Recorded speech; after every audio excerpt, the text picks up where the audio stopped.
আমি বলতেছিলাম যে এটি ছিল তাদের একটা টেস্ট কেস, বুঝলো আর কি, বাঙালির পালসটা একটু টেস্ট করে দেখলো আর কি। তো 71-এ বাঙালি দেশ স্বাধীন করার পর অস্ত্রগুলো জমা দিয়ে দিয়েছে, কিন্তু ওই মনটা কিন্তু এখনো জমা দেয়নি। ওইটা বুঝে গেছে তারা ওইটা যে পারবে না। গোলাম আজমের ছেলে, আমি তো বলি গোলাম আজমের ছেলে, সে তো এটা বলবেই।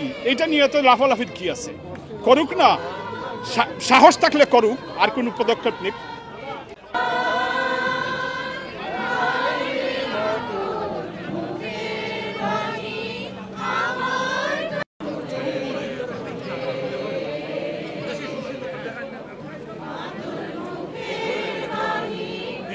আমি আসলে আপনাদের এত উৎসাহ দেখে এবং আমার ভালো লাগতেছে যে শুধু একা আমি সেটাই না, আপনারা সবাই আমার এই স্লোগানের সাথে আপনারা যুক্ত। যখন আমি শুনেছি তামিম আজিম বলেছে যে বাংলাদেশের জাতীয় সঙ্গীতটা সে বদলাতে চাচ্ছে, তখন থেকে আমার প্রতিবাদ শুরু হয়েছিল। আমি তখন থেকে অন দ্য স্পট আমি ডিসিশন নিয়েছি যে দরকার হলে যদি একজন আমার পাশে এসে দাঁড়ায়, আমি একজনকে দিয়েই সেই গান আমি আলতাফ আলী পার্কে, শহীদ মিনারে, লন্ডনের, যুক্তরাজ্য শহরে লন্ডনে, সেখান থেকে আমি প্রতিবাদ জানাবো। আমাদের মুক্তিযুদ্ধের চেতনার বিলেতের নারী কণ্ঠ আয়োজন করেছিলেন আমাদের জাতীয় সঙ্গীত, আমরা গাইলাম হাজার কণ্ঠে এখানে আলতাফ আলী পার্কে। আমরা সেই মুক্তিযোদ্ধারা আবার জাগছি, আবার আমরা জেগে উঠছি।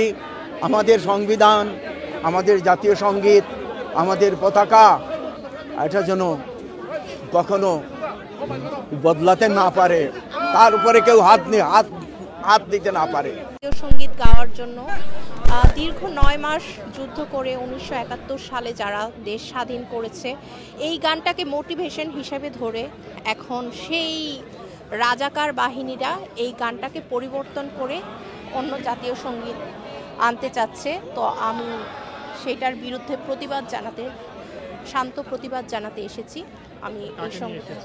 আমি আমার 2 বছর বয়সী মেয়েকে নিয়ে আসছি।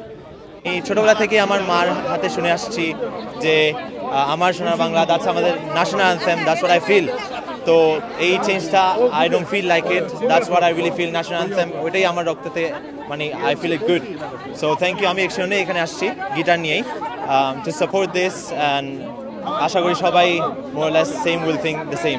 Thank you. জাতীয় সঙ্গীত পরিবর্তনের যে কথা উঠেছে তার প্রতিবাদে আমরা আজকে এখানে এসেছি।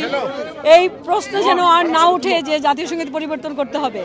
আমরা আমাদের জাতীয় সঙ্গীত আমরা গেয়ে এসেছি, গেয়ে যাব, কেউ আমাদেরকে এটা থেকে আমাদেরকে এই গাওয়া থেকে বন্ধ করতে পারবে না। আমরা এই জাতীয় সঙ্গীতকে আমার সোনার বাংলা, আমি আমার দেশকে অনেক ভালোবাসি, সারা জীবন আমাদের এই গানটি করে যেতে চাই।